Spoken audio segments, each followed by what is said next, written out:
So let me ask you a question. Have you ever heard the phrase time is money? Well, it's true, and time is valuable commodity that once used can never be replaced. And that's true. Well, many people end up kicking themselves because they lose valuable time by not really planning their day correctly. Well, does that sound like you? Well, maybe you've been telling yourself that today's the day you're going to finally take care of that to-do list, only to find yourself procrastinating and being unable to complete everything. And there's just not enough time in the day. While being told live like there's no tomorrow is great advice, it really doesn't give us any specific guidelines on how to do that.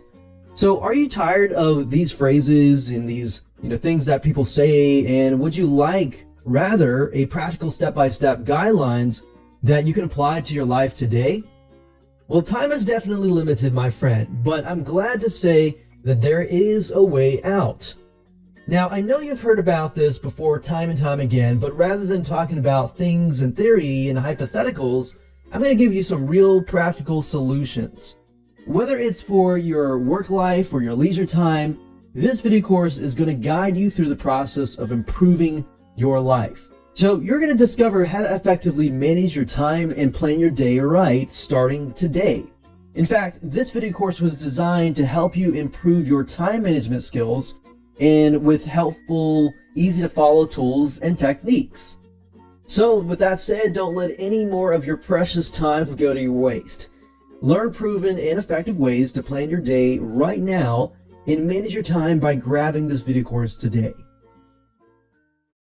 Hello and welcome to this video course on time management and planning your day right. And the goal of this specific video course is to really not just manage your time, but really get you in the mode where you're effective and you're efficient. You're really able to get things done efficiently, and you're able to, take breaks, maximize your brain power so that you're efficient. That's really the end goal here. So we're going to talk about some strategies and things like that you may not have heard about in relation to time management. So hopefully by the end of this video course, your brain will be, excited. You'll be able to have the strategies that you'll need, to get things done, be efficient, and so forth. Now, planning your day doesn't necessarily mean, filling out all your available hours with tasks and then ending up working all day. That's really not the goal here. The goal is that you're going to be effective, you're going to be efficient, you're going to get things done, but at the same time, you're going to have enough brain power at the end of the day to do things that you enjoy. And that's what we really want for you as you're watching this video and implementing the strategies that we're about to teach you. So what this is all about, it's about setting the time for specific tasks at your optimum level. When you're energized, when you got that brain power, you want to do it at that time. And we'll talk more about that in just a minute. Because working nonstop all day will, end up burning you out. And we don't want you to burn out. And what happens is you'll end up really not finishing, and you'll get behind your schedule. You're not going to really enjoy what you're doing. So you really want to enjoy it, and there's specific strategies where you can use, your energy, your brain power in certain ways to really help you be efficient and enjoy life. Now, the key is to find the right moments for your different priorities. So regardless of what your priority is, whether it's for getting things done for leisure or for business or for career, the goal here is to find that right moment. So I'm going to help you break down your day so that you can actually find the right moments throughout your day. And you'll actually find that you can actually accomplish more by working less. And in fact, I actually began to implement a lot of this stuff in my own life. And what happened was, rather than, working 12-hour days, I actually started working 4-hour days and being even more efficient than I was just working the 12 hours. So there are specific strategies that has really helped us out. So that's really the goal here. So what I want to do now is kind of give you a quick overview of what's inside this video course. So you know exactly what to expect so that when you actually learn it, you'll actually be able to implement everything faster. So obviously this is video number 1. Video number 2, we're going to talk about what does your everyday really look like. So what we're going to do is we're going to look at your day. We're going to try to break it down and show you, how to be efficient in breaking your day down, finding the spots where you're more energized and things like that. So more of that in that specific video. Video number 2, we're going to talk about your high and low, and we're going to talk about a specific method using the 80-20 rule in application to time management and planning your day, and actually how to be more effective in getting things done. And of course, we got video number 4, which is the truth of multitasking. The question is, does multitasking really work? Does it? Does it not? And if it doesn't work, or if it does, why is that the case? So video number 5, we're going to talk about time management tools. There are hundreds or even thousands of time management tools, so you really can get lost amidst the sea of different tools. And we don't want you to get lost in the sea of tools. We've actually tested these tools that we will reveal to you. These tools have made a big difference in our lives, and we get to share that with you. Video number 6, we're going to talk about Pomodoro technique timers. It's a very specific strategy that will really help you get energized, get your brain more agile, basically meaning that you'll be able to get things more, effectively done. Video number 7, we're going to talk about how to automate your tasks. So before we get to that point, we want to make sure that we cover the basics, and then once we've covered the fundamentals, you can learn how to automate things and how to save time. So you can semi-automate it as well and save time as well.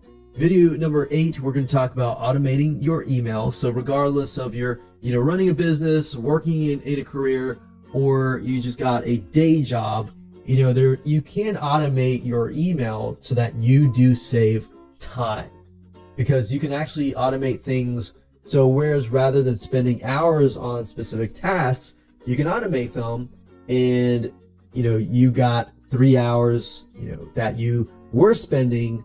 Now at this time, they're free. So we got video number 9, which is automating Twitter and Facebook posts, which is great if you're running a business or even doing specific career, specific job that requires this.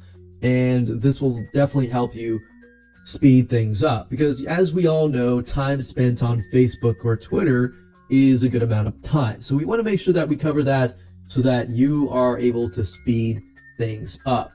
So with that said, we're going to move on to video number 2 and talk about what does your everyday really look like. So welcome back. In this video number 2, we're going to talk about what does your everyday really look like. And the real goal of this particular video is to kind of help you break down your whole day.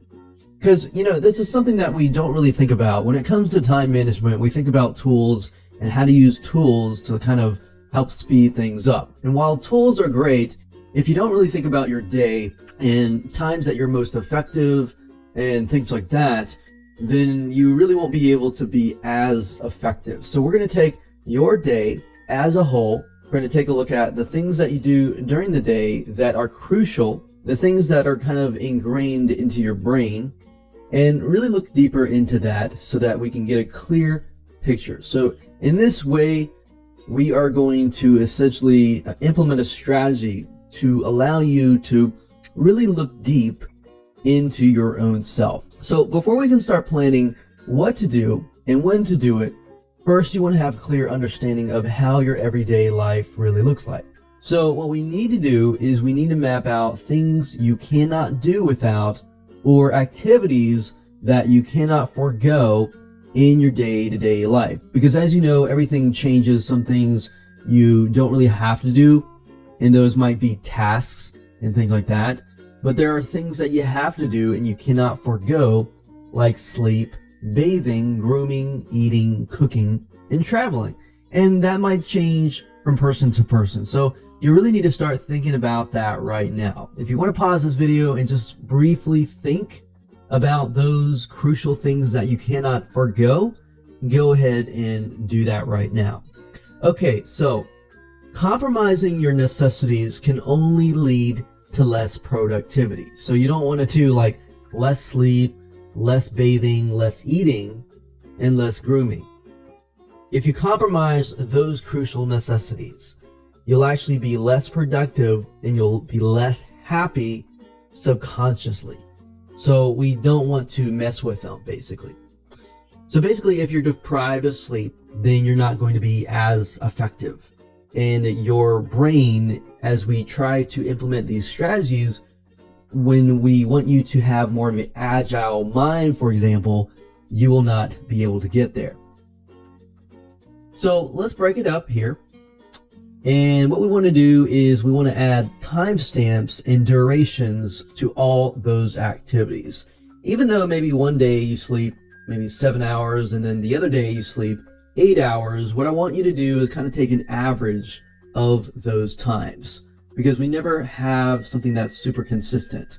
What we want to do though is take the average and try to find like a happy medium of how much time you actually spend. So let me give you some examples. This may apply to you, this may not apply to you, but I just want to give you some examples so that you kind of understand how to break things down.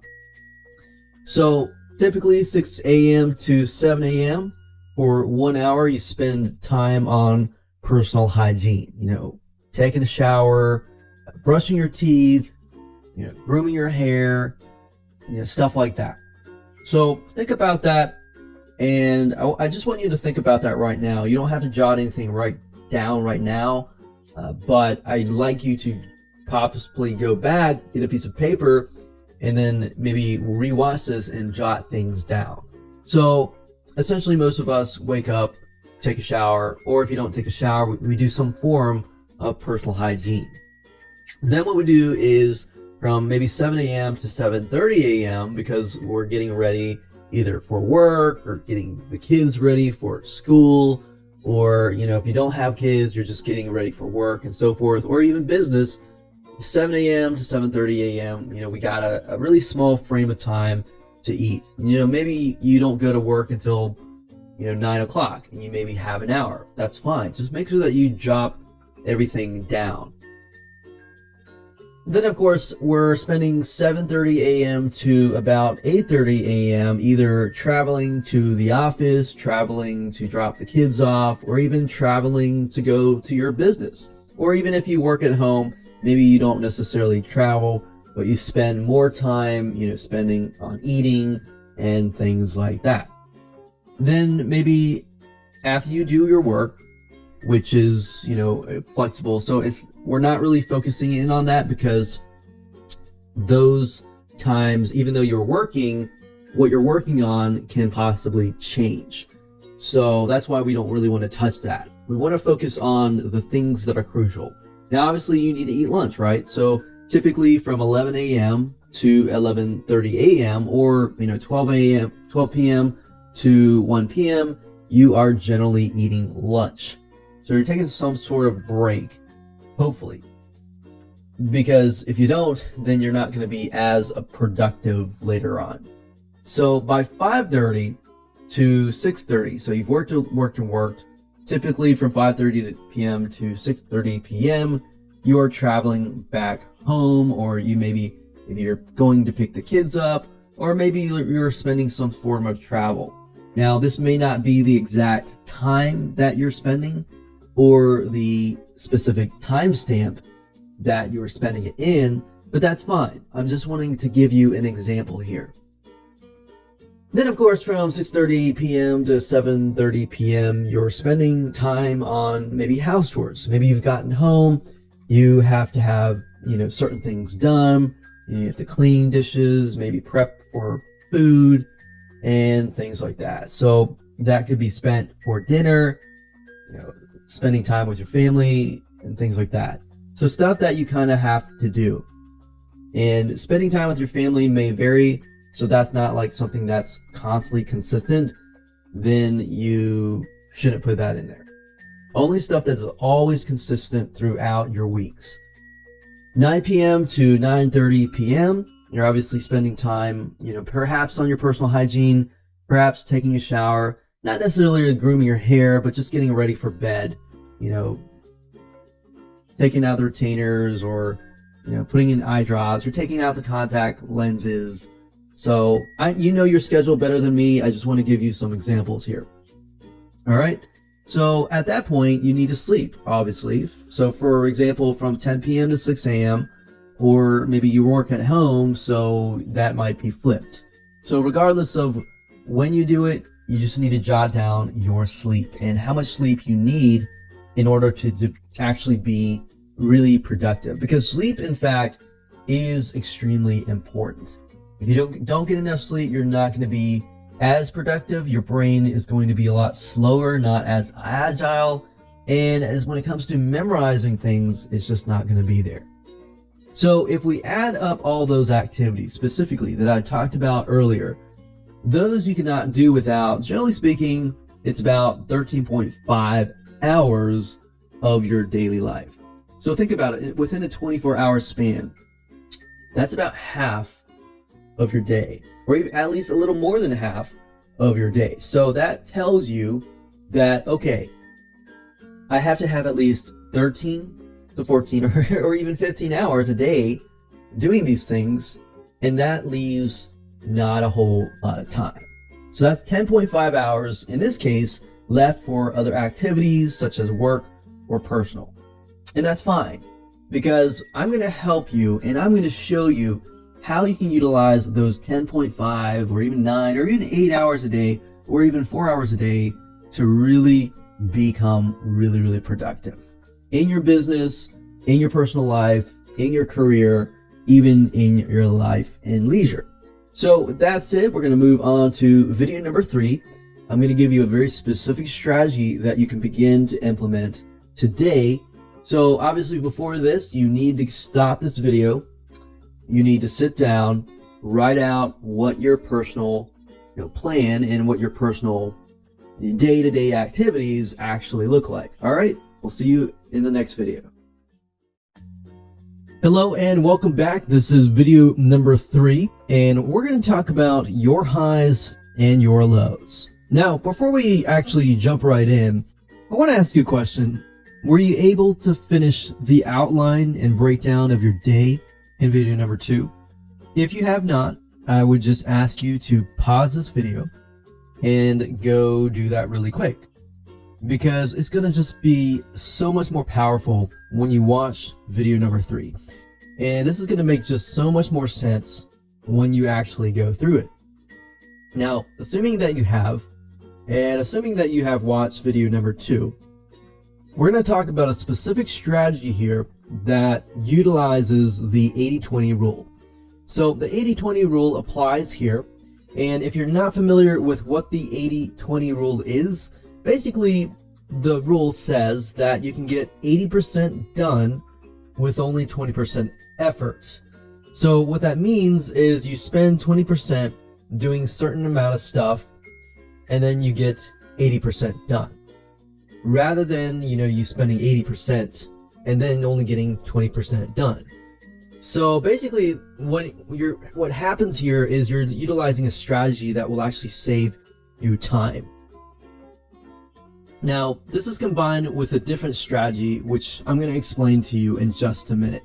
So what I want you to do is I want you to look at your outline now, go through the day-to-day things that are really required, and add it up to figure out how much time you're spending on the necessary things such as sleep, eating, grooming, traveling, and things that you just cannot do without. So maybe looking through a whole couple of weeks, just pinpoint things that you actually have to do. And obviously you have to do those things that I covered. Just figure out how much time that you actually spend, and we'll move from there. Then after that, what you need to do is you need to allot tasks that require more focus and sharpness during that time. So, like I said, look at your outline and figure out which times that you feel the most energetic and refreshed.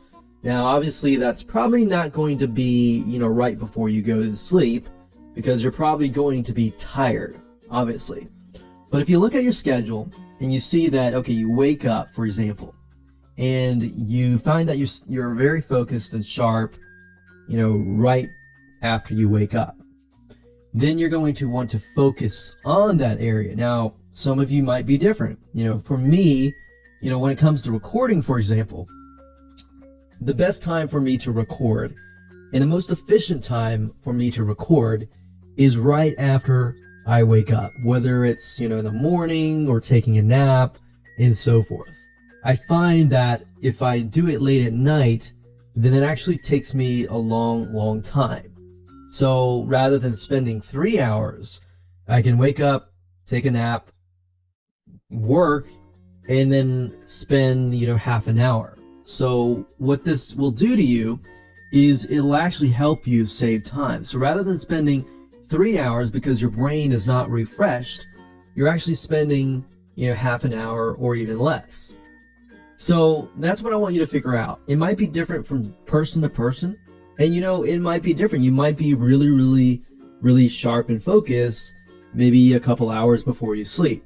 So it may be different. I'm not saying this applies, my situation applies to everyone. So what you're going to find is that it actually takes less effort to concentrate when you're at your prime, given the examples that I've talked about earlier. So you really need to identify which time of the day that you really feel the least energetic on the flip side, and avoid putting difficult activities there.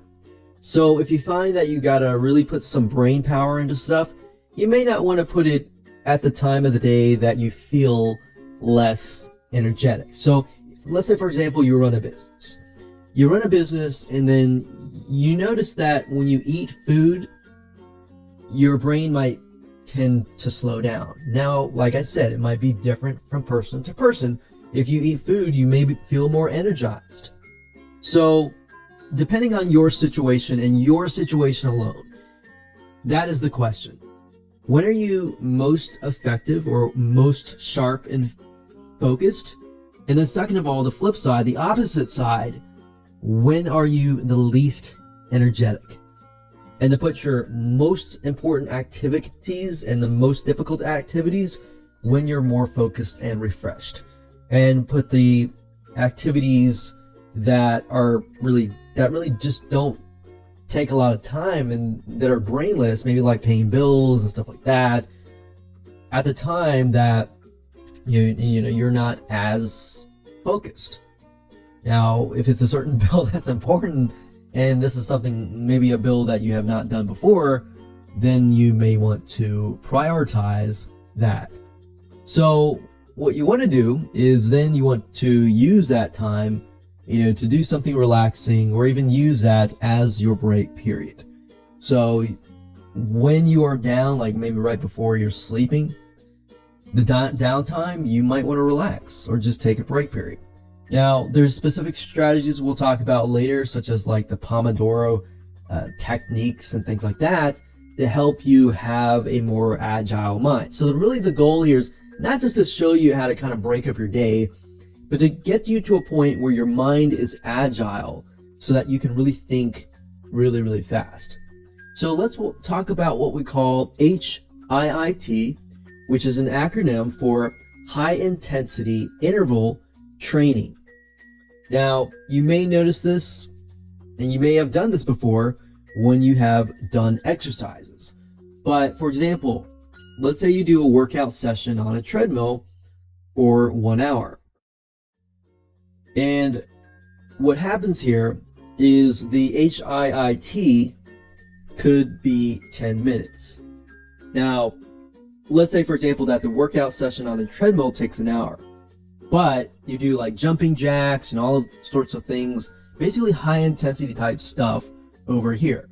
Now, if you think about it, you may spend only 10 minutes doing like push-ups, jumping jacks, high intensity type stuff over here, and then, low intensity stuff over here. But the question is, guess who burns more calories? The longer span of time that, you're just working out on the treadmill, maybe you're doing a number 4 or number 3, something slow. You're doing a long-term consistency, but you're not doing something like high intensity. So the one who did HIIT, for example, the high intensity interval trainings, what happens here is you actually burn the same amount of calories because it's high intensity versus low intensity. But the low intensity is a longer amount of time. The high intensity is short amount of time, but you burn the same amount of calories. But at the same time, you actually save 40 minutes and yet you get better results, or 40 or 50 and so forth. So since that's 60 minutes, you save about 60. So basically, if you look at this specific method, our brain is designed to focus on a single task. So the estimated length of human attention, for example, or the ability to concentrate continuously is about 20 minutes. Think about that. A lot of times we focus on something and we spend hours and hours and hours, and we can't figure out why in the world we cannot figure out or solve something. It's because the length of our attention span is 20 minutes. That's pretty short. So if it is 20 minutes, then what you need to do is you need to restore that focus by resting for about 5 to 10 minutes. Not too long, but just short enough amount of time to get yourself kind of on a high intensity schedule. So you got 20 minutes, your brain is thinking, you take a 5-minute break, maybe you just get up, stretch, go to the bathroom, just do something. Maybe that's not at the computer, not what you're trying to do. Maybe you're outside doing, work, and maybe you need to go inside and take a breather in something in an air-conditioned environment for 5 to 10 minutes. So this specific task allows you to kind of create your agile mind. So for that 20 minutes, you're really focused, we're running kind of high intensity type stuff, 5-minute break, 20 minutes, 5-minute break, 20 minutes, 5-minute break. So you want to make sure to allot for kind of breaks or rest periods on your timeline to properly adjust. So I hope you enjoyed that specific exercise and specific strategy. And this is something that I want you to go ahead and implement. Try to do this, throughout your day. Even do that now as you're watching this video course. After 20 minutes, take a break and go do something. Go get a cup of coffee. Go get something to drink. Go to the bathroom. Take 5 minutes off and come back. And it's phenomenal, but it's amazing that you'll be able to kind of absorb a lot of information faster, and you'll be able to implement it faster as well. So with that said, let's move on to video number 4, and let's talk about the truth of multitasking. Does it work? Does it not? Well, let's talk about that. Welcome back. This is video number 4, and we're going to talk about the truth of multitasking. Does it work or does it not? I actually used to think multitasking really helped me. And I spent years trying to test this out. I felt like I really could make it work. But the reality of it all was that when I started to actually test myself, I realized that switching from different project to different project to different project actually slowed me down, because whenever I had to change to a different project, it would actually take a few minutes. So I decided to look into this and really look into this and kind of get some facts, kind of get some data, and to see if computers could multitask as well. Because if anything that can multitask well, it's the computer, right? So multitasking, unfortunately, is a myth. Because if you think about it, if you spend multiple activities, you think that it's going to accomplish more, but the reality is it will not make you accomplish more. And in fact, what happens is you're actually more prone to more errors or half-baked jobs. I don't know about you, but I've tested this out many a time and found that because I'm switching from project to project, it actually creates more errors and more confusion, and it ends up not being as efficient and productive. So going back to computers here, let's take a look at the computer. We think that computers can multitask, but the reality is that it's not multitasking. What a computer does is it runs a series of codes, but it does it one at a time. So even though it has multiple processors and multiple RAM, what it's just doing is it's doing it on a very, very fast way, but still one at a time. So if a computer is not really multitasking, so for example, those RAM, gigabytes of RAM and stuff like that, you need more RAM to run, faster programs and things like that. But if you notice with a computer, if you try to run several different programs with a certain amount of RAM, you can do it, but it still kind of slows things down. Now with a super fast computer, you're able to switch between large, high-end processing type software applications. But at the same time, you're still having to switch through, different ones. Now, I'm not saying as far as using a computer, should you not use different applications. That's fine if you are focusing on one task. But the key here is to focus on one task at a time. In fact, I've tested this over the years, especially with downloading. I found when I was downloading, let's say for example, a 1 gigabyte file on my very fast computer. Now, downloading one file, I was downloading it at about 4.5 megabytes per second, which is pretty fast. Now, what I decided to do was I decided to kind of multitask and try to download about 2 at a time. Now, 2 at a time, I noticed that each of those were downloading about 2.1. So it was kind of slowing down. I was actually losing about 0.1 megabytes. And then I tried to do 10, and I noticed that I was losing about 0.5 megabytes per second, trying to kind of download all of these files at the same time. So if a computer has issues doing this, then so will our human brain, unfortunately. So what you need to do is you need to put your deadlines on a calendar so that you have it concrete, it's on paper, and so forth. And then what you want to do is you want to track it from there rather than, just a long checklist. Because by looking at a calendar, you're going to be able to say, okay, this is actually due at a certain date.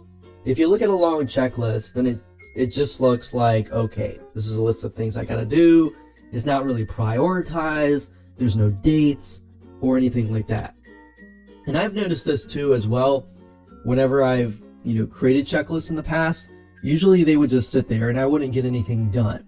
Now, there are tools out there that have lists, but you can actually specify a due date and you can specify reminders. So the beauty of technology is it allows you to kind of get reminders, be notified on your iPhone, on the devices that you always use every single day or every single hour, and so forth, so that you're constantly reminded.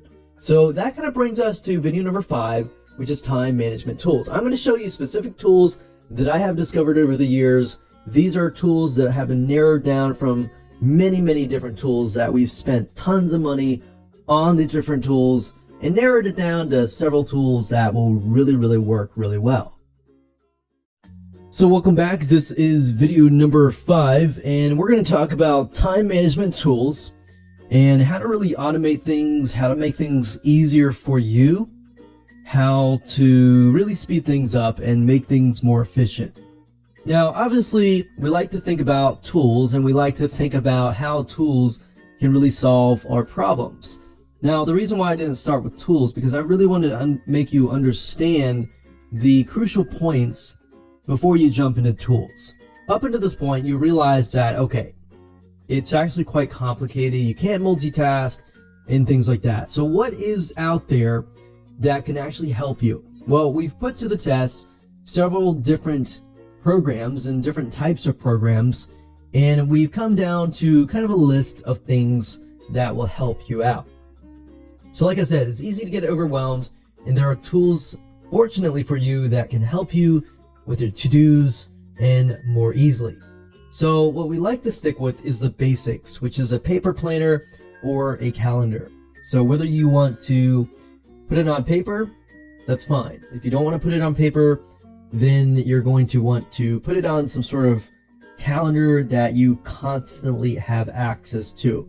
So some of you out there might rely specifically on stuff like paper. And you might still write stuff on paper. But then some of you might actually be stuck to your mobile phones all the time. But having some sort of calendar is really handy and can be updated anywhere. So your planner should have at least one page for each day. So if you do have a physical planner, great. If you don't, make sure that your calendar or your planner has some sort of page that you can actually write notes in and things like that. So ideally you want to have, for number one, a mobile calendar. For example, iCalendar, or even, Google Calendar is fine too. In fact, I myself have an iPhone, and I have an iPhone that is connected to my Google Calendar, and so is my iPad, and so is my other, computers and everything like that. They're all connected to one centralized location.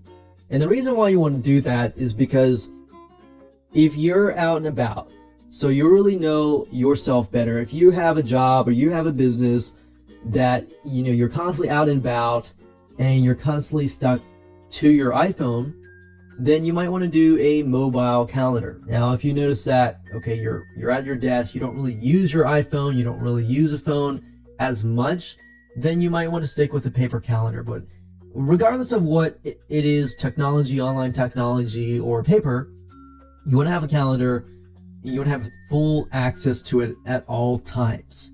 So if you do have a paper calendar, you might want to have that, ability to carry it around, and you want to have at least one page for each day so that you can jot down notes. Now, the next thing I want to talk about is Pomodoro timer apps. Now, I'm going to show you exactly, what type of apps you can use, where to get these apps, and so forth. But Pomodoro basically kind of follows the 20-minute timers and then 5-minute break, or 25-minute, and so forth and so forth. So it kind of creates an agile mind. So what it does is it sets your break period every 25 minutes. So you work and work and work. And even though I said the attention span is 20 minutes, generally speaking, sometimes it can stretch between 20 to 25. So what it does is this timer basically sets itself for 25 minutes. Now you can set it to 20 minutes if you want, that's fine. But the goal of here is to work 20 to 25 minutes, break, and then so forth and so forth. Because the reality of it all is that you're not going to be able to know, okay, I actually spent 20 minutes or not. And by looking at the clock or anything, you're not really going to know, because time is going to fly by. You're going to end up spending a lot of time and so forth. Now, what this is going to do over time, after a day, you're going to notice, wow, next day. Yeah, and the next day might be somewhat of a drag, but guess what? As long as you can continue on with this exercise over and over and over, and it becomes a habit, then what's going to happen is your mind is going to be working really, really hard during those 25 minutes. And then it's going to know, okay, I can break. Now, when I say break, make sure that you get up, stretch, go to the bathroom, walk around. Don't just stay in one place and take a break. So when I say break, don't go to Facebook and break, or go to Twitter, because that's just going to distract you. You want to get to a point where you're not really thinking about anything. You're just thinking about the mundane, okay, I gotta get a cup of coffee or water or whatever.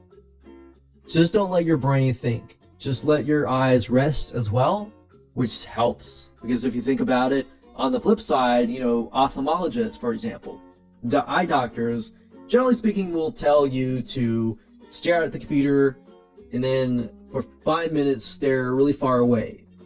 Because what that is going to do is it's going to help your eyes and help your brain.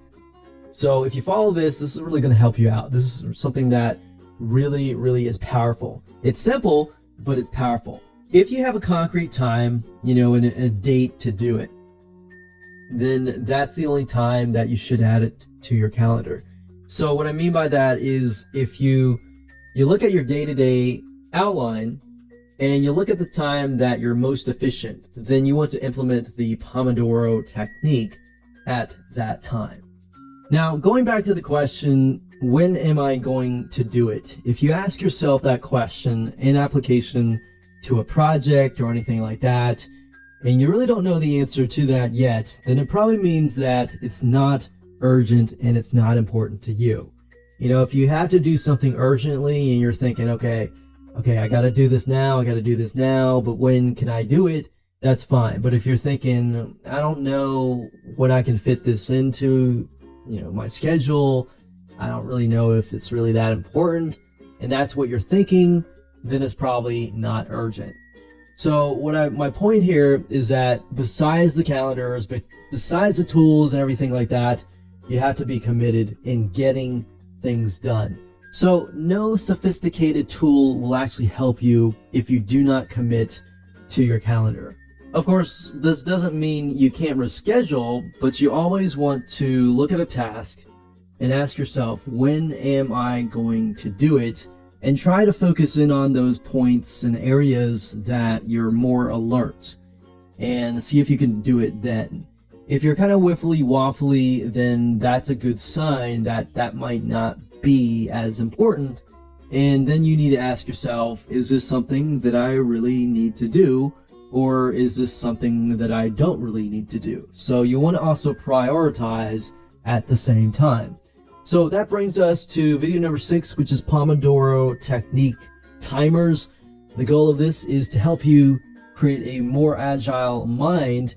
And I'm going to hone in on very specific apps that you can actually download and utilize immediately right now. So this is video number 6, and we're going to talk about the Pomodoro technique timers, and I'm going to talk about 3 different apps that you can install onto your computer and utilize them right away so that you can begin to utilize the Pomodoro technique and kind of create an agile mind for now. And ultimately the goal is hopefully within a few weeks your brain will be so fast that you'll be able to just go and get things done really, really fast. So let's talk about those 3 apps here, and I'll actually go to the sites and show you exactly where to get it, how to download it, and things like that. So these timers are based on the Pomodoro technique, as I stated earlier, and it's going to help you with time management and really becoming more efficient and productive while you're working. So let's start talking about the first one. The first one is the Pomodoro timer, and it's specific for iTunes and Windows. Now, if we go to the link here, we will actually look at it. But before we do, I want to talk about the benefits of this specific tool. So the nice thing about this is it is a Windows and Mac software, so you will have to install it on your PC. It has advanced features, however. It does have a timer, and it does have a to-do list, and it's really great layout and design. So let me show it to you right now.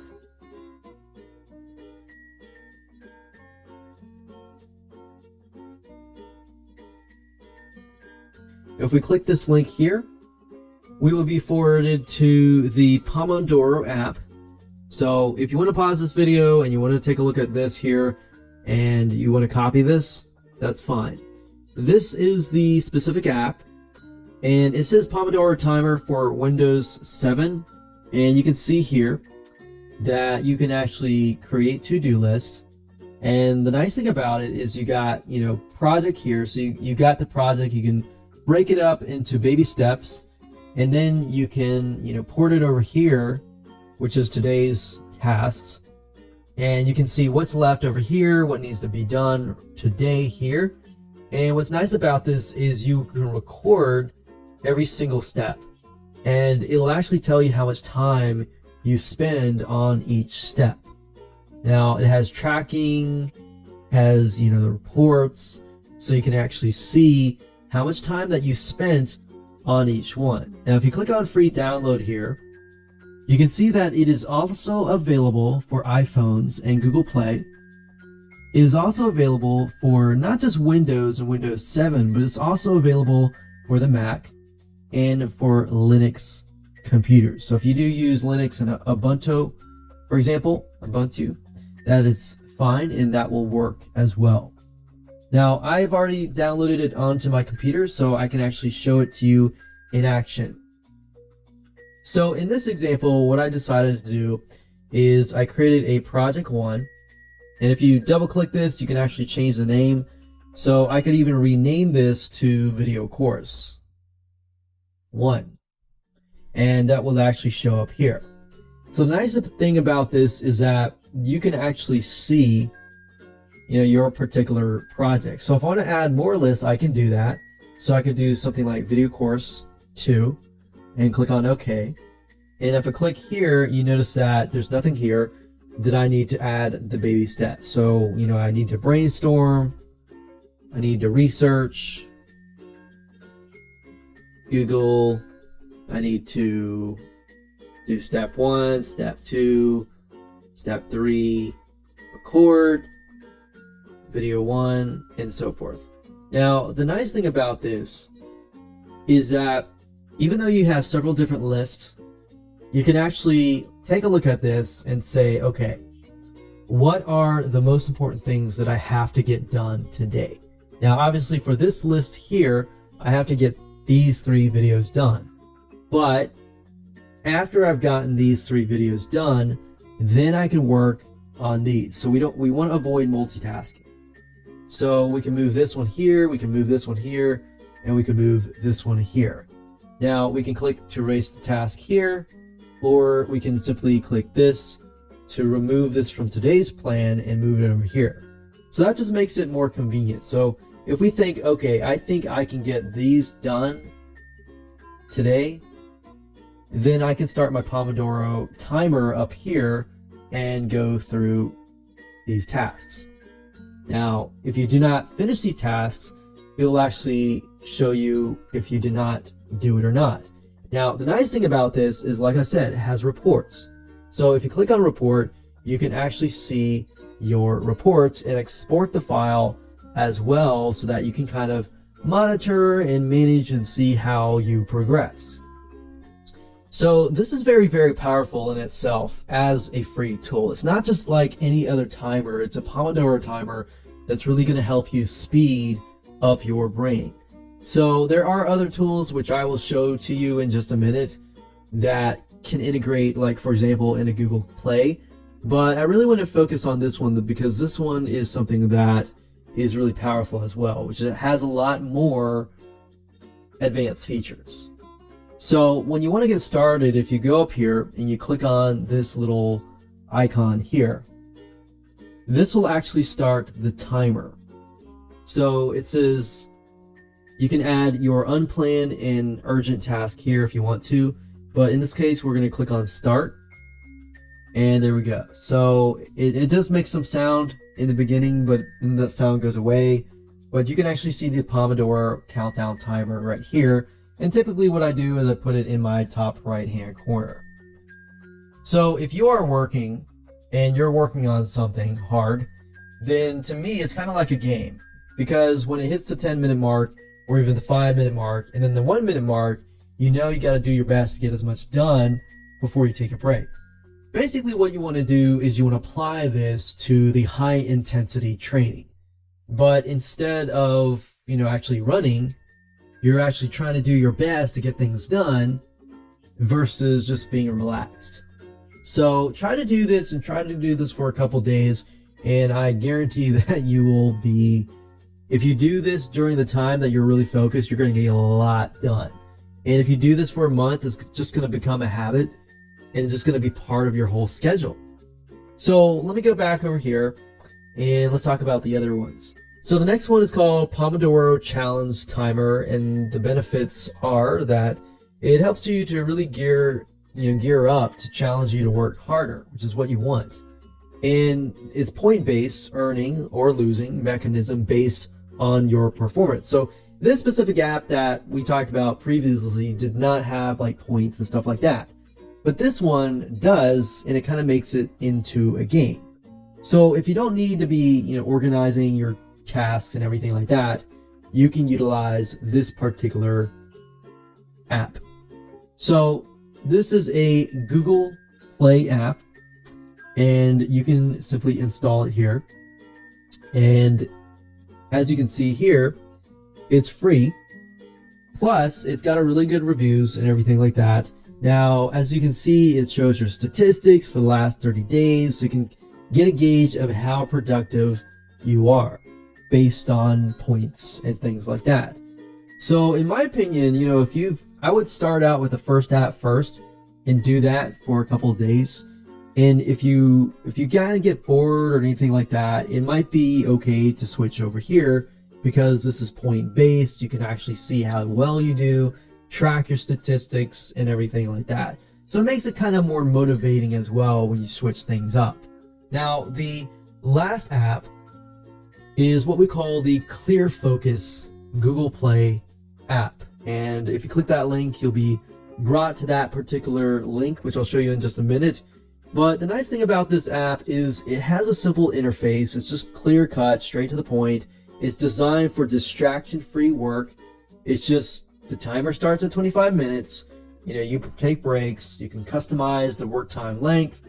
You can do a short break length if you want to, or even long break length if you want to as well. You can customize the intervals and so forth. So let's go to that particular app. So this is the Clear Focus app here. And as you can see, it has a lot of good reviews as well. And when you want it to install it, just click on install here. It's just straightforward, straight to the point. There's no points or anything like that. It's just straight to the point. So if that's what you want to do, and you don't need all these advanced features and things like that, then just try this out. So I wanted to give you, access to 3 really good apps that have really good ratings, so that you can go out and actually implement this stuff right away. So with that said, let's move on to video number 7, and let's focus on really trying to automate your tasks. And because if you can automate it or semi-automate it, you're gonna save time. So rather than spending like a couple hours or an hour, you automate it, you don't have to spend that time. So let's jump right into that video, and we'll see you there. Okay, so welcome back. This is video number 7, and we're going to talk about automating your tasks. The whole goal of this is to try to eliminate as much of you spending time on repetitive tasks that could be automated. And that could be automated by a computer, by a different software application, and basically things that can just speed up your time. So it's kind of a mix of automation and semi-automation. So I'm going to cover a few things. Then I'm going to go to the browser and actually show you actual tools that I personally use to automate things. And whereas rather than spending 5-6 hours on things, I no longer, spend time on certain things. As long as they're repetitive, they're easier to automate. If they're not repetitive, it's a little bit harder to automate. So moving on. Since we live in a generation where technology is just getting bigger and better, it's really, really easy to automate almost everything, or semi-automate it, or speed things up, is the concept and the idea. Now, I remember back in the day, before they had Windows, 3.1 and things like that, where, you had to do everything by hand. But fortunately for you, you can really automate things. So what I want you to do is I want you to go back to your list of activities or work process flow and see which ones that you can automate, or even try to find ways to automate them. So if you're unsure, don't worry about it. Watch the end of this specific video so you can get some ideas. and then try to go back and automate things, before you actually move on to the next video. So here's some examples of things that you can automate or even semi-automate. The first is sorting, filtering, deleting, archiving emails by using email rules. Email rules are popular, especially like in Gmail and big email companies. Yahoo does have some as well, but I would say Gmail has a ton of these different email rules. So you can actually specify all emails that come from this email address. I create a specific filter for it, and you can tell it to either archive it, delete it, send it to a specific folder, and this and that. So there are many things that you can use within Gmail itself. In fact, I personally use Gmail, and Gmail has made a huge difference in my life because it also allows you to really centralize all of your emails. So let's say, for example, that you have 10 different websites with 10 different emails. Back in the day, I remember still checking all those 10 different emails every single day, and that just took a lot of time. Nowadays, what you can do is you can actually add all of those different emails into Gmail. So what happens is nobody really knows that you're using Gmail. Let's say, for example, that they email you at your name at, let's say, yourdomain1.com, and then somebody else emails you at your name at yourdomain2 or 3 or 4.com. Now, you can actually set it up within Gmail so that you can email out from those email addresses. So if somebody were to email you from number 1 and email you number 1, you can actually reply to that email, and you can it'll actually look like you're replying from that particular email. So rather than checking 10 different emails, you're now just using a simple Gmail account. Now, Gmail does have a specific limit as to how many emails that you can have. So just keep that in mind. But it just makes life a lot easier. Plus, you can do all these sorting, filtering, deleting, archiving, email, and things like that. Now, I'm not going to go into depth on that because it's a lot to cover. But as far as utilizing that, just go to Google and type in how to add emails to your Gmail account. So if you go there and you simply, type this in, you will get the following. And very easy. It says first change your settings. So you go to the top right hand corner, you click on that gear, you click on settings, and then all you have to do is select settings, select forwarding, and pop IMAP tab, and then all you have to do is add your email. That's all you have to do. Once it's said and done, you can simply centralize all your emails within that Gmail account, and then you can make it so that any email that comes in gets sent to a specific folder or a label. So you can really categorize things if you would like. So Gmail is free, so use that to your advantage.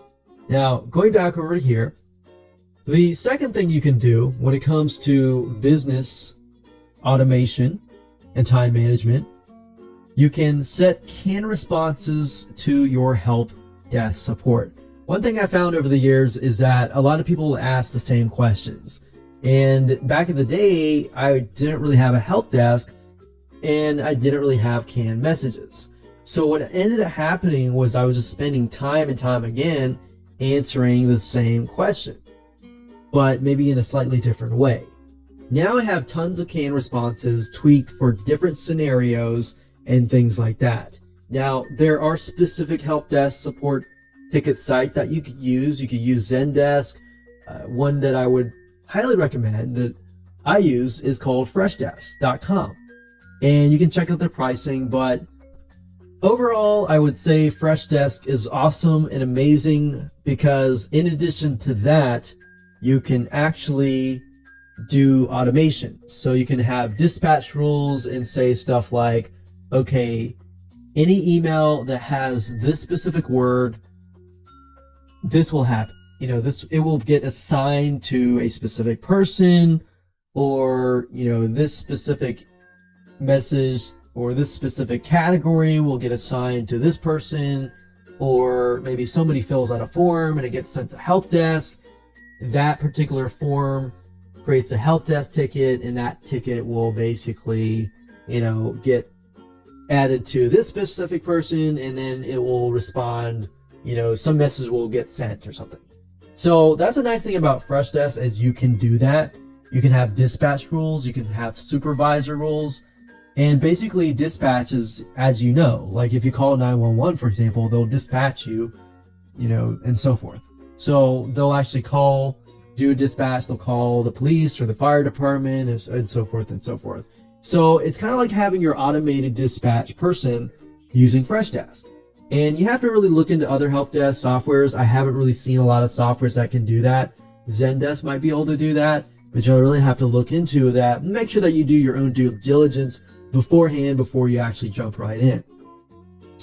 Then, of course, you want to think about the mundane stuff. We all have bills to pay. Even though that's not something that might be related to your career or business or anything like that, it's still something that's mundane and that needs to be automated if all possible. So if you can put yourself on a monthly draft or monthly recurring payment plan where they just take money out of your bank account, that's going to make life easier, because that's going to help you save, at least 5 to 10 minutes. Because realistically, you're probably going to be spending about 15 minutes or less. And that 15 minutes could be spent on something else. So whether you got the electric bill, the cable bill, the water bill, the trash bill, whatever other bills, that could add up, up to about an hour. So rather than spending all that time, you're really automating all these mundane tasks. So don't just think about the big tasks, think about the little tasks that take a long time.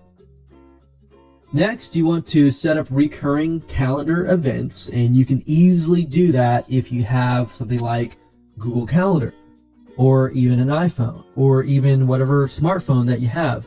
Generally speaking, there's a little option or feature on there where you can actually set it to recur. So that's something that you want to do if it's an ongoing thing. In addition to that, let's say, for example, that you use Twitter and Facebook for business, or even for leisure. If that's the case, what you can do is you can actually automate Twitter and Facebook posts. Now, when it comes to Facebook posts, I'm not sure if you're aware of this, but you can actually automate the Facebook posts if you have a fan page. So you can actually go in and schedule in advance the Facebook posts. Now, before I move to video 8, I want to talk about some tools that I use. So I talked about Freshdesk, that was one, and that was really, really powerful. There's another one called Zapier, and the nice thing about this is it connects the apps you use, automates tasks, so that you can save time. Now, they're basically integrated into many, many different types of apps, some popular apps like Dropbox, Evernote, and things like that. So you can actually make it where every time you create an Evernote note, it will copy itself into Dropbox, and you can actually automate a lot of these. So as you can see, there's a lot of pre-made what we call zaps, and you can connect apps. So for example, you can save Gmail attachments to Dropbox, and you can automate the whole thing. So every time you do it, it happens. Or you can use Zapier to share tweets or automate your tweets. You can create Trello cards weekly. You can do all sorts of things. So as you can see, you can send RSS feeds for profiles, or RSS feeds to all sorts of different platforms as well. So literally, you can search over 400 different apps and explore them, integrate them, and automate them together. So that's the power of Evernote. So if you take a look at here, you can actually try to find popular apps. So you can find Google Spreadsheets. Let's say, for example, you want it so that every time you create a Google spreadsheet, maybe it adds to your calendar, and then adds Evernote, and so forth and so forth and so forth. You can actually do all of these, which is so amazing. You can automate stuff, Facebook pages and Gmail and forms and all these different types of things, Google Tasks and things like that. So there's 400, and they're constantly adding tons and tons of things that you can fully automate. Now, there's another tool that I use called Jitbit, and you can download the free trial, I do believe. But this is really, to be honest, one of the most powerful pieces of software. Now, this is called a macro, and macro recorder basically automates routine tasks, like, me having to click. So let's say, for example, I'm recording and I'm editing. One thing that I have to do when it comes to editing and rendering and things like that are certain tasks. So you can actually create macros. Now, as you can see, what this means is I can tell the mouse to click on, like, maybe open, or click new, and then save as, and enter specific items, or I can get this to do certain things that are repetitive. Now, it has to be repetitive. Just keep that in mind. So you can do the same thing. If let's say in the morning you get up, you go to Gmail, you open Gmail, and you go to a specific folder. Now, while that doesn't take a whole lot of time, that might take a couple minutes. So you can program Jitbit to do all that, and you can press a little key, and it'll actually go do that. Now, let's say, for example, that you find yourself doing a repetitive task. Now, there's a little secret of mine, but before, back in the day when I had the day job and stuff like that, there's certain things in my day job that I had to do repetitively. Now, repetitively, it would take several, minutes just to do those specific tasks for those specific projects. So I had all these, macros set up, so all I had to do is click a button and it will actually do it for me. And people will be like, wow, you did it so fast. How do you do this so fast? Like, this is crazy. And what they didn't realize is I was using these macro recorders.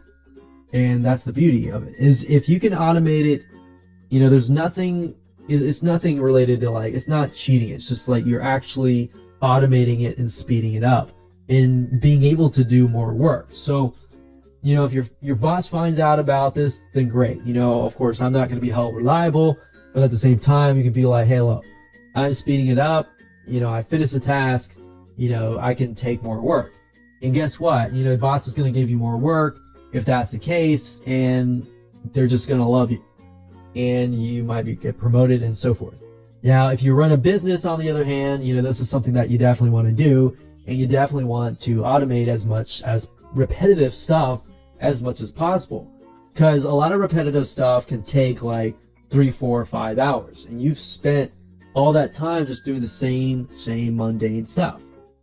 You get rid of that, you speed it up, you got more time to spend on other tasks, and you can be more productive, more efficient. Your business is going to do a lot better. You can give this to your team. Your team can use it. It's going to make their lives a lot easier and faster. They're going to be able to feel like they're accomplishing a lot of different type of stuff. So those are the different tools that I use and definitely help automate a lot of stuff. So with that said, let's move on to the next video. Hello and welcome to video number 8. This is all about automating your email, and the goal here is to eliminate as much mundane tasks as possible. So I touched base briefly on this in the previous video about creating filters, but I want to go in more depth so that you can apply this to regardless of whatever you're using, Outlook Express, Outlook, Yahoo, or Gmail, or anything like that. So basically what we want to do is filter all the email that's coming in. So you have tons and tons of email that's coming in. We want to put them in different folders so that you can categorize them by priority. So obviously you're going to need to prioritize. So a tip in naming your folders is to name them via your priority, so that way you do not forget them. So priority, I mean by topic. So for example, pet care, get fit and healthy, budget and expenses, engage with clients, and so forth. Now, you want to avoid creating many subfolders, as these items tend to be forgotten in the long run. So try to keep them as general as possible and just go at that. Now, let's talk about filtering. How do you get hundreds of emails to filter out and get them placed automatically into your folders. Well, to do that, you basically want to create filters. Most of the programs will have what we call filters or labels and things like that. Gmail has what we call filters. And if you go to the search box at the very top, and if you search, let's say for example, an email address, you'll notice at the bottom of that search, it says create a filter. Same thing. So when you create a filter, this filter tool is basically designed to automatically handle all these emails and get them into their designated folders. So you can specify, hey, I want all emails that come from, let's say, for example, support@yahoo.com or something. Or any specific subject line, maybe every time you get a subscriber, for example, from Yahoo or YouTube channel, for example.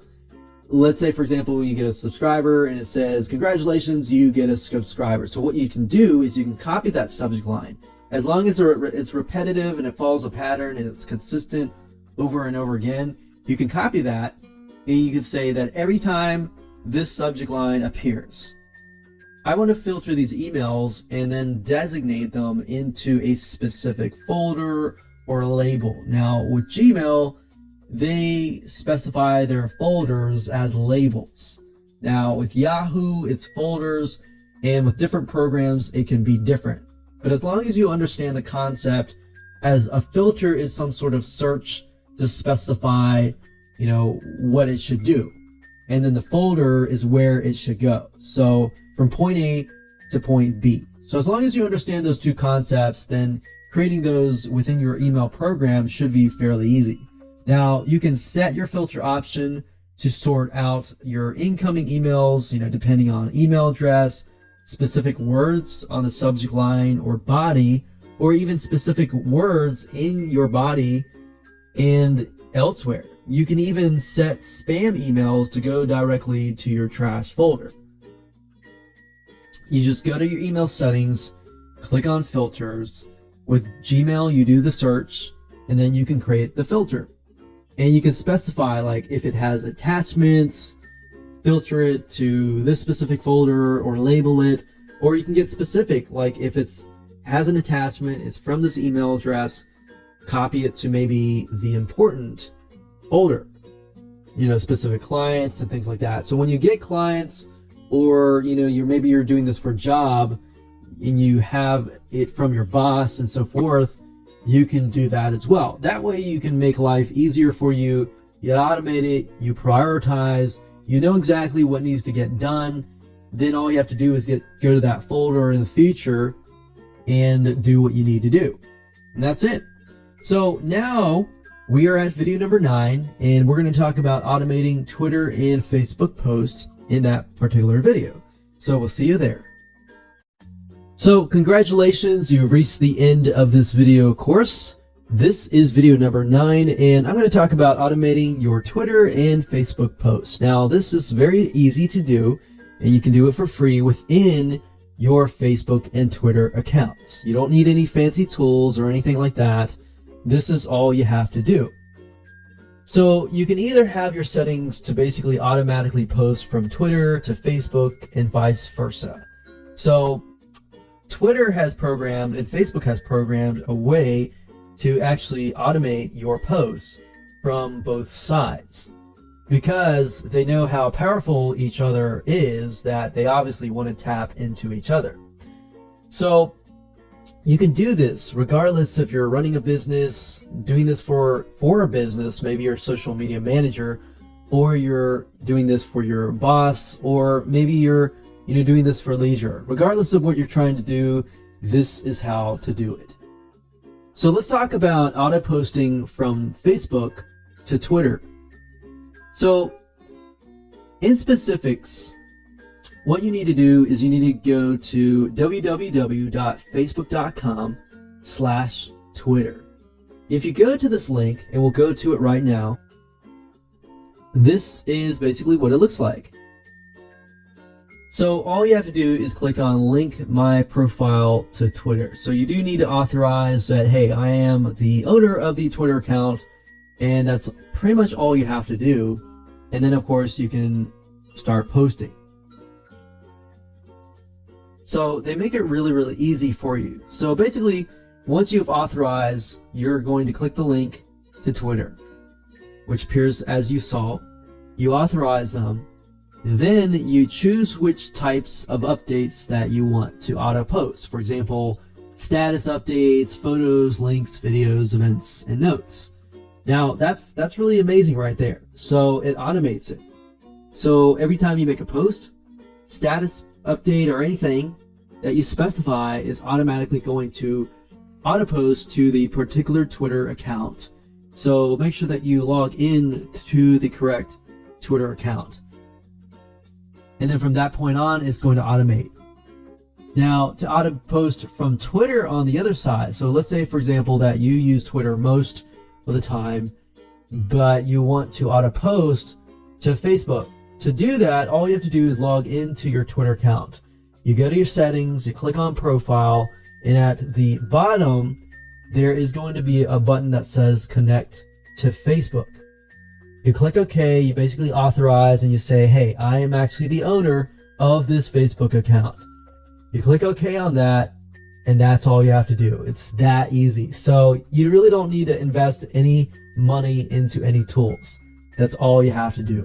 So I hope you enjoyed this video course, and please take action. As you saw, implement the Pomodoro timer technique and download at least the first software and start using it, because it's really powerful. And once you really get to the point where you're having an agile mind and everything like that, you're going to get things done really, really fast. And you're going to realize that by doing that and using the automation and the semi-automation, you're going to save a lot of time. So regardless if you have 5 hours a day to work on your business or less, or maybe you have 7 hours at work and you want more time, then you really can utilize these techniques to open up several hours so that you can spend that with your family or your kids, your grandkids, or doing what you just enjoy.